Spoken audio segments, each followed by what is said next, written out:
여러분, 이 19세기 독일을 대표하던 시인 중에 이 하이니 하이네라고 하는 이 낭만파 시인 한 분이 계신데, 이분이 원래 유태계 출신의 독일인입니다. 이 나중에는 이 사회적 정치적 이슈에 대해서 많은 글을 썼지만은, 여러분, 이분이 이런 말을 한 적이 있습니다. 이 모스크바로 가는 길에서 나폴레옹을 패배시킨 것은 이 대포가 아니라 작은 눈송이의 힘이었다. 여러분, 이런 말을 이분이 했습니다. 참 의미심장한 말이죠. 여러분, 우리가 잘 아시는 대로 이 나폴레옹이라는 사람은 어떠한 사람입니까? 이 전쟁의 천재였습니다. 이 포병 장교 출신으로 35세의 이 젊은 나이에 이 프랑스 황제에 오르고 유럽 대부분을 정복한 사람이 바로 이 나폴레옹입니다. 여러분, 그런데 이 나폴레옹이 1812년에 69만 명의 대군을 이끌고 이 러시아 원정길에 나섰을 때에 그 중에 40만 명이 죽임을 당하고, 그리고 많은 병사들이 포로로 잡히게 되고, 나중에 나폴레옹과 함께 프랑스로 귀국한 병사들이 고작 2만 6천 명밖에 되지 않았다라고 합니다. 여러분, 왜 이와 같은 참패를 당하게 됐을까요? 이 막강한 모스크바 군대 때문일까요? 아니면은 여러분, 그들이 쏘는 이 대포 때문이었을까요? 이 두 가지의 경우 다 아닙니다. 여러분, 그들이 패배한 이유는 이 작은 눈송이들 때문이었다라는 것입니다. 여러분, 휘몰아치는 눈바람과 추위 때문에 그들이 이 손 한 번 제대로 써보지 못한 채에 이 패배하게 되었던 것입니다. 여러분, 우리는 흔히 이 눈에 보이는 이 대적에만 관심을 갖지만은, 여러분, 사실은 눈에 보이지 않는 작은 대적이 우리를 무너뜨리게 하는 경우가 참으로 많이 있다라는 것이지요. 여러분, 이와 같이 숨어 있다가 갑자기 나타나서 우리를 공격하는 적을 우리가 복병이라고 이야기합니다.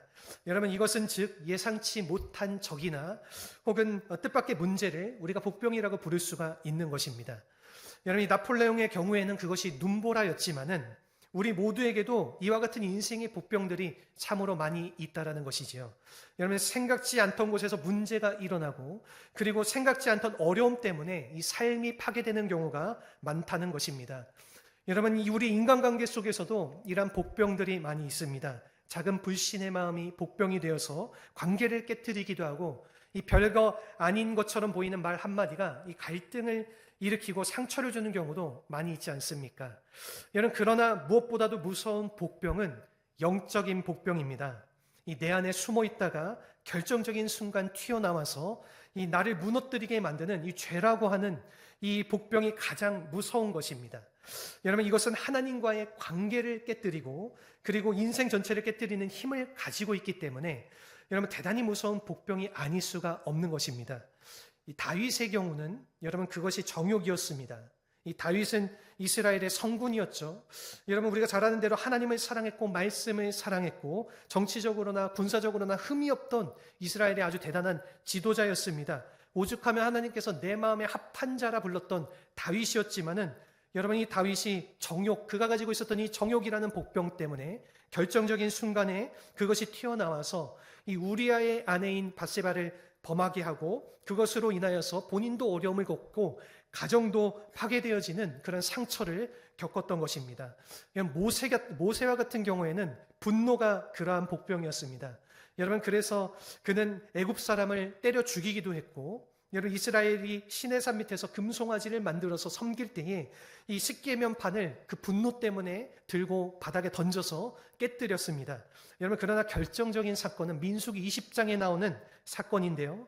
여러분, 이스라엘 백성들이 물이 없다고 이 모세를 향하여서 원망을 할 때에 분명히 하나님께서는 이 반석을 명하여서 물을 내게 했음에도 불구하고 이 모세는 그 분노를 못 이겨서 반석을 2번 강하게 내려치게 됨으로써 여러분, 하나님의 말씀을 어기게 되고, 결국 이 사건 때문에 이 가나안 입구까지 가고 가나안 땅에 들어가지 못하는 그러한 불행을 겪게 되었던 것입니다.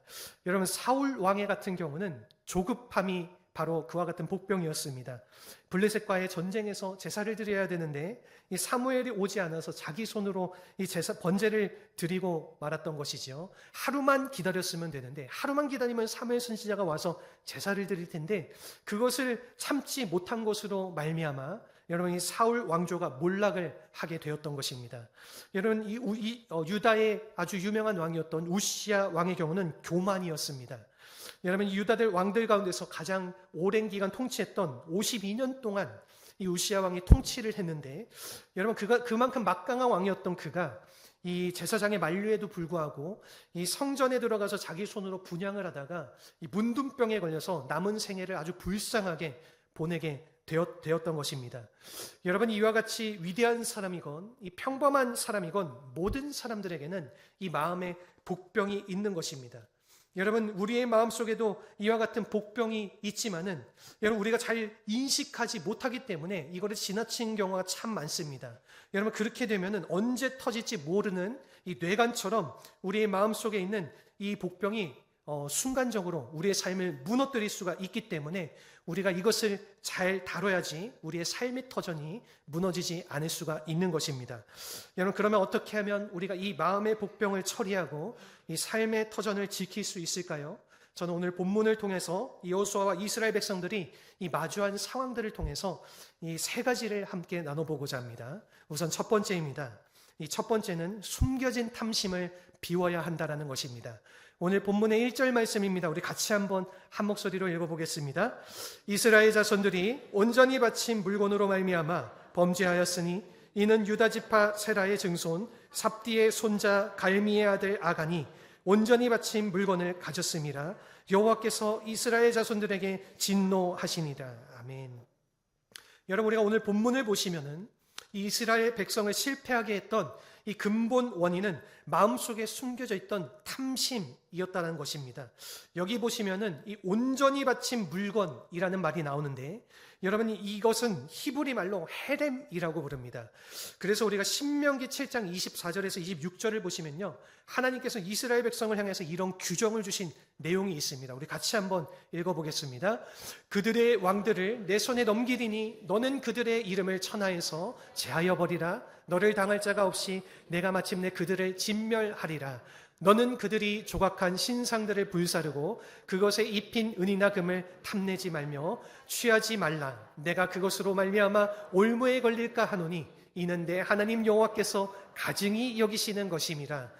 넘겨주시겠어요? 너는 가증한 것을 내 집에 들이지도 말라. 너도 그것과 같이 진멸당할까 하노라. 너는 그것을 멀리하여 심히 미워하라. 그것은 진멸당할 것임이니라. 아멘, 아멘. 무엇을 말하는 것입니까?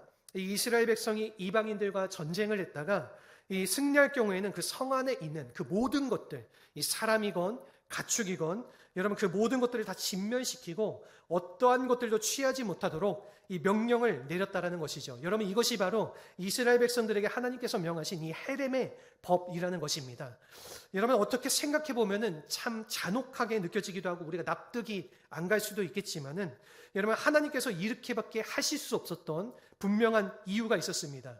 여러분, 그것은 이스라엘의 순결성을 그래야지 지킬 수 있었기 때문이었습니다. 이 이방인들에게서 취하는 그 대부분의 것들이 뭐냐면요, 여러분, 우상에 관계되어 있는 것들이었습니다. 여러분, 그리고 그들이 취하는 그 은이나 금이나 그 모든 것들도 사실은요, 그 당시 이방 문학 속에서 이 우상에 붙어 있었던 것들이었기 때문에 이것들을 그들이 취하고 가져오게 되면은 여러분, 이스라엘이 이방 문화에 오염되어지고 그리고 그들이 결과적으로 무너지게 되는 가능성이 굉장히 높았던 것입니다. 여러분, 그래서 하나님께서 주신 이 특단의 법이 바로 이 헤렘의 법이라는 것입니다. 그래서 이스라엘 백성이 아이성을 공략할 때도 여러분, 이 여호수아 우리가 6장 18절을 보시면은 이미 이 사실을 경고하신 내용을 우리가 볼 수가 있습니다. 우리 같이 한번 말씀을 읽어보겠습니다. 너희는 온전히 바치고 그 바친 것 중에서 어떤 것이든지 취하여 너희가 이스라엘 진영으로 바치는 것이 되게 하여 고통을 당하게 되지 아니하도록 오직 너희는 그 바친 물건에 손대지 말라. 아멘.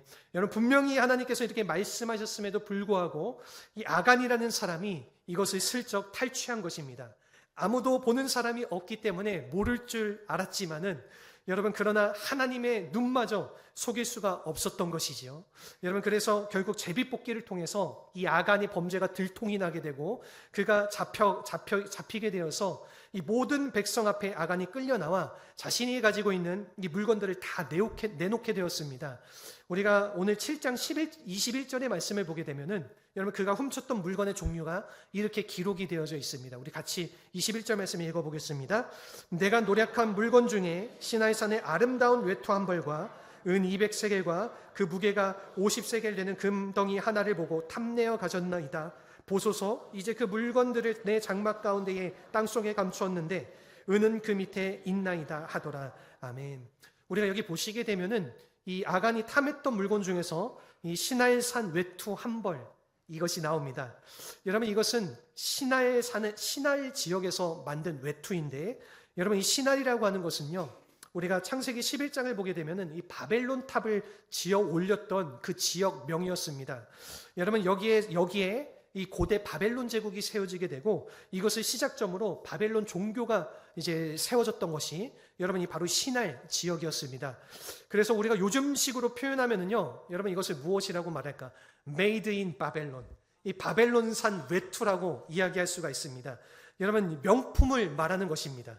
그 당시에 이 바벨론산이라고 하면은 아주 많은 사람들이 구하고 싶어도 구할 수 없었던 이 명품이었다라는 것이죠. 여러분 평생을 이 누더기 옷만 살아온 이 아간이 여러분 이 바벨론산 명품을 보는 순간 눈이 뒤집어졌던 것입니다. 여러분 이와 같은 탐심, 여러분 이것이 바로 우리를 무너뜨리는 굉장히 심각한 복병이라는 것입니다. 여러분 이 탐심이 들어가게 되면은 이 아간과 같이 다른 것이 보이지 않게 되는 것입니다. 하나님도 안 보이고 사람도 안 보이고, 여러분 탐심이 들어가면 체면도 도리도 보이지 않게 되는 것입니다. 여러분 그래서 있을 수 없는 아주 파렴치한 행동을 하게 된다라는 것이죠. 여러분 어떠한 한 목사님의 이야기입니다. 여러분 그분 교회에 나오시는 집사님 중 한 분이 공무원을 하시는 분이 계셨는데, 여러분 그 한 번은 이 목사님을 그분이 식당으로 나오게 초대를 했습니다.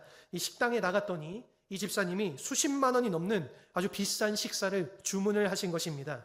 여러분 그래서 목사님이 아주 감사하면서도 너무나도 부담되는 마음 가운데에 집사님 이게 너무나도 비싼 식사 아닙니까? 이렇게 이야기했더니 그분이 이렇게 말했다라고 합니다. 사실은 어제 애매한 돈이 들어왔는데 혼자 먹기가 찜찜해서 목사님을 초대하게 되었습니다. 여러분 졸지에 목사님이 공범이 되어진 것이죠. 여러분 이분에게만 이런 탐심이 있을까요? 그것이 아닙니다. 여러분 우리 모두에게도 이러한 탐심의 마음이 다 있다라는 것입니다. 우리의 마음속에도 이러한 아간이 있는 것입니다. 더 갖고 싶어하고 더 누리고 싶어하고 더 화려하게 살고 싶어하는, 여러분 이 아간과 같은 마음이 우리에게 있다라는 것이죠. 여러분 그러나 우리가 이 하나님의 백성답게 살려면은 이 아간을 제거해야 된다라는 것입니다. 우리가 정말 하나님이 기뻐하시고 이 세상 사람들이 볼 때에도 고개를 끄덕일 그러한 종류의 인생이 되려면은 여러분 이 아간을 제거해야지 우리가 그러한 인생을 살아갈 수가 있는 것입니다. 우리의 마음속에 있는 이 아간, 여러분 이것을 제거하기가 쉬울까요? 여러분 사실은 이것이 생각처럼 쉽지만은 않습니다. 여러분 이것이 논리에 대한 문제가 아니라 본성에 대한 문제이기 때문입니다. 우리가 논리적으로는 다 알지요, 사실은. 여러분 이 탐심이라는 것, 이런 마음을 품으면 안 된다라는 것, 여러분 우리가 논리적으로 다 알고 이론상으로 이것을 모르는 사람이 한 사람도 아마 없을 것입니다. 여러분 저런 악한 일을 하면 안 되지라고 우리가 다 알지만은 이 탐심을 우리가 버리지를 못한다라는 것입니다. 무엇 때문에 그럴까요? 왜냐하면은 이것은 우리의 본성, 이 죄성 중에 하나이기 때문에 우리가 이것을 다룰 때 아주 특별하게 다룰 수 있어야 되는 것입니다. 여러분 오늘 우리가 본문을 보시면은요, 이 여호수아는 이 아간의 문제를 그와 그 모든 소유를 골짜기에 묻고 돌무더기에 쌓았다고 그렇게 말을 합니다.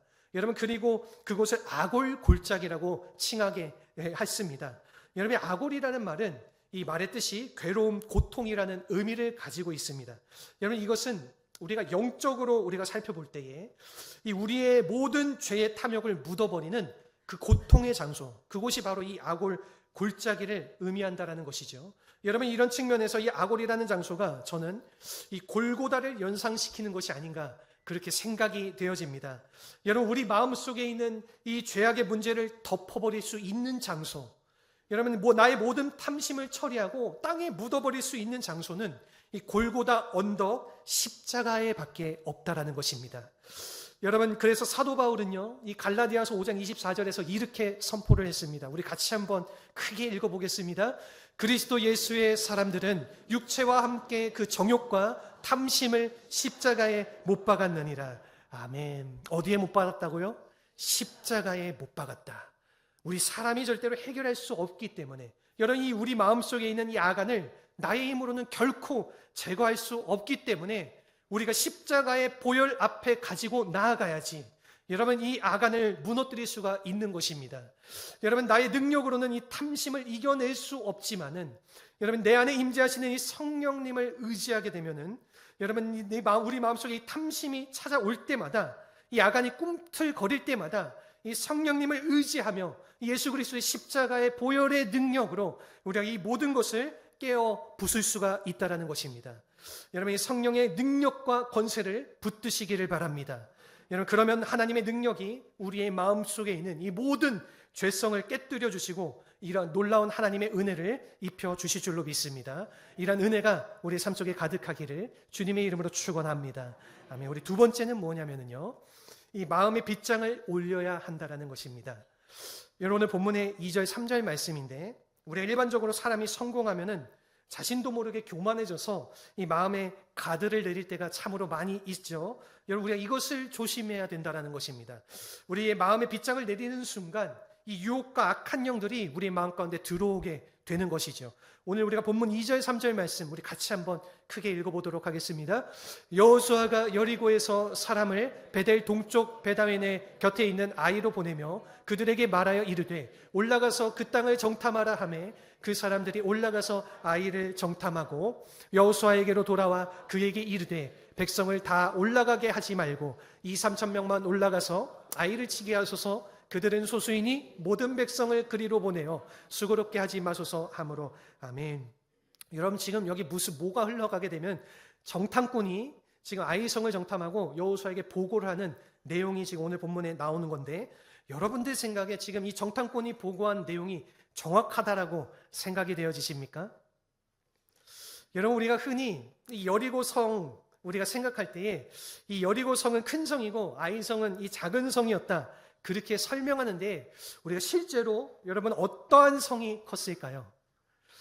여러분, 우리가 구약의 정통한 학자의 기록에 의하면은 여리고성의 규모가 약 8에이커라고 기록이 되어집니다. 이것은 축구장 한 4개 정도의 크기를 이야기하는데, 여러분이 실제로 그 성에 거주할 수 있는 인원이 한 1000명 남짓이었다라고 이야기를 합니다. 여러분이 여리고성 이에 의하면은 이 여리고성이 난공불락의 요새였던 이유는 무엇이냐면은 천연 요새였었지, 여러분 그 성 자체가 커서 그랬던 것이 아니라는 것입니다. 여러분, 이 반면에 이 아이성은요, 그 크기가 약 20에이커였다고 합니다. 이 여리고성의 약 3배나 되는 크기였습니다.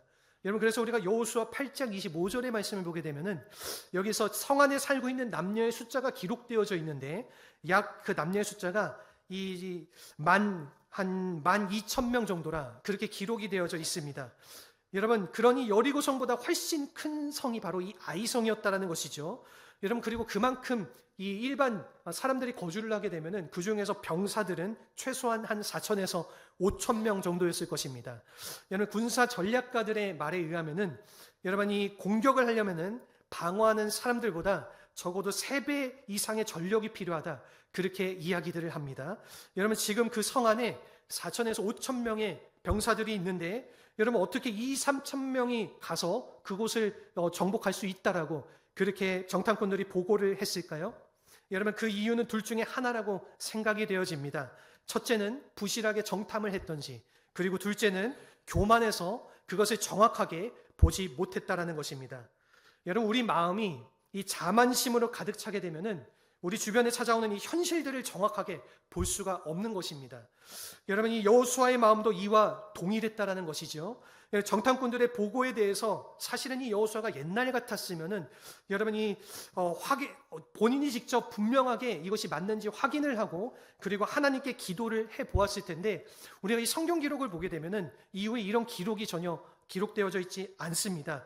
그 말을 듣자마자 여호수아는 바로 이 3,000명의 군사를 보냈습니다. 여러분, 그래서 이 아이성을 1차 침공을 할 때에 기도를 했던 기록이 전혀 있지가 않았는데, 여러분, 그 때문에 사실은 이 여호수아가 패배를 경험할 수밖에 없었던 것이죠. 여러분, 근데 왜 이러한 일이 벌어졌을까요? 여러분, 그것은 다른 이유가 없습니다. 그 마음이 교만해져서 정확하게 그 상황을 볼 수 없었다라는 것입니다. 이 정도로 충분하다는 생각 때문에 나도 모르게 이 마음의 빗장을 내리게 되었다라는 것입니다.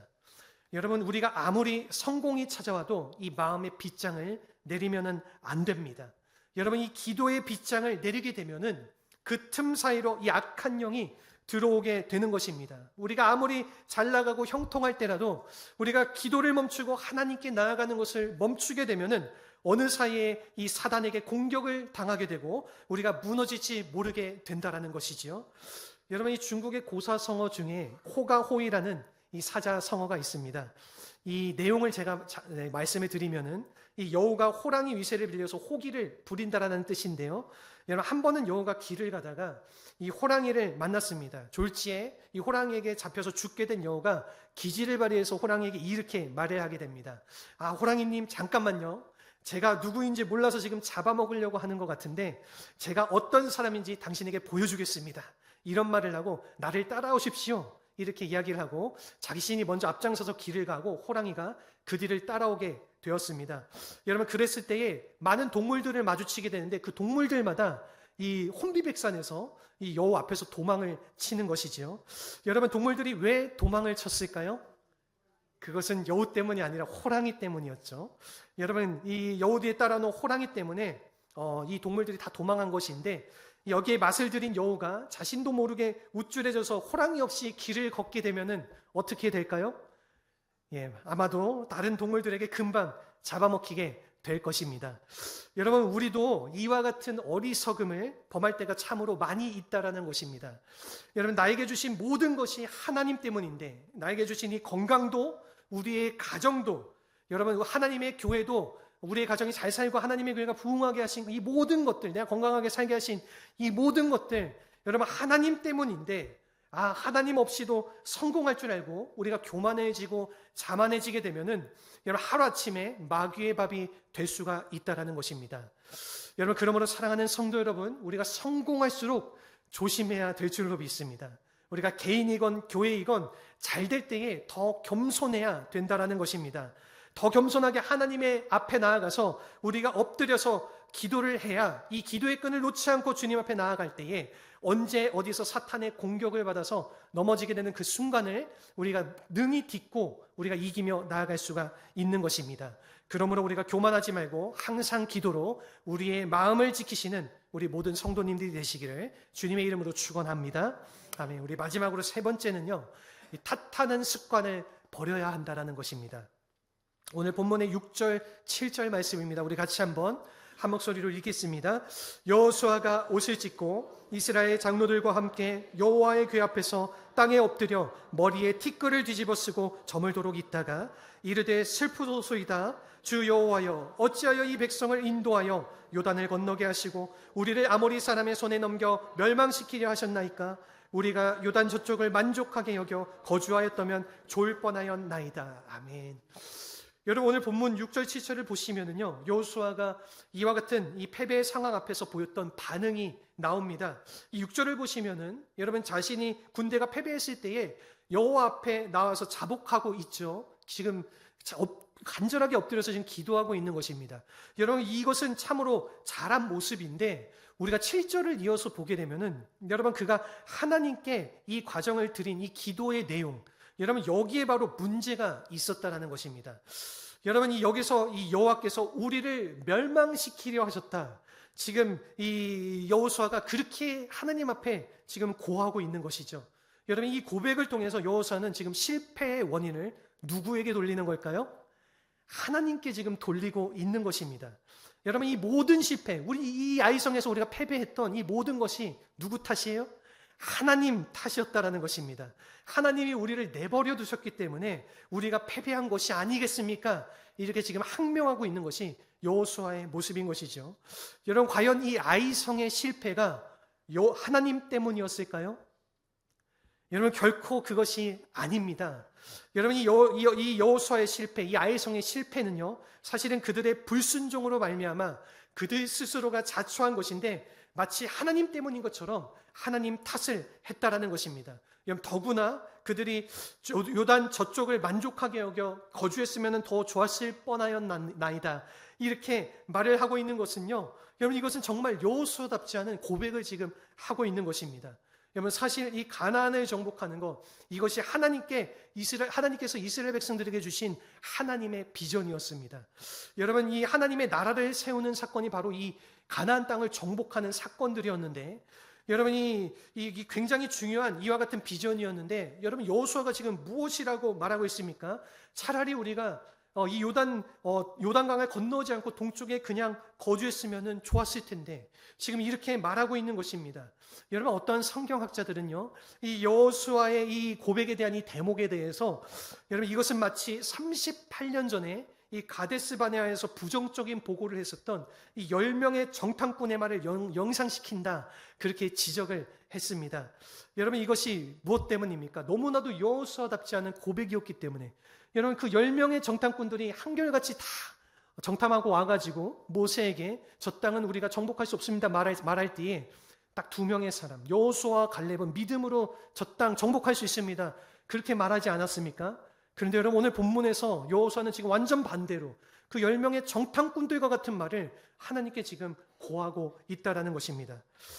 여러분이 우리가 인생을 살다 보면은 우리가 실패할 때도 있고 때로는 관계가 틀어지고 모든 것이 잘 안 될 때도 있습니다.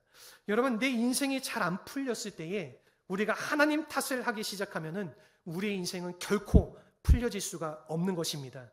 혹은 우리가 인생이 잘못되었을 때 누구의 탓을 하기 시작하면은 여러분 오히려 우리의 마음의 상처만 깊어질 뿐이지 우리의 문제는 절대로 해결되지 않는 것입니다.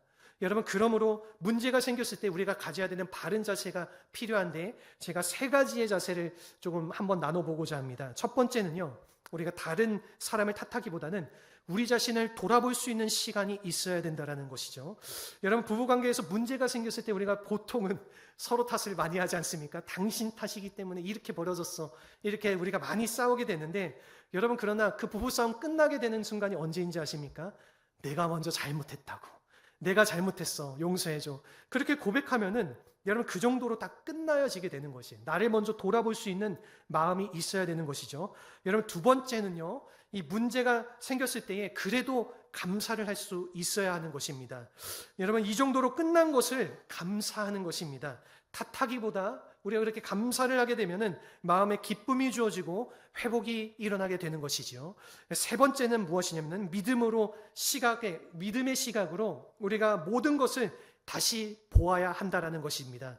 여러분 내가 지금까지 살아온 것을 우리가 믿음의 차원에서 다시 한번 되돌아볼 때에 그때 하나님께서 우리에게 보여주시고자 하는 그 길이 보이게 되고, 여러분 그리고 하나님께서 준비해 주신 그 해답도 다시 우리가 바라볼 수 있게 된다라는 것입니다.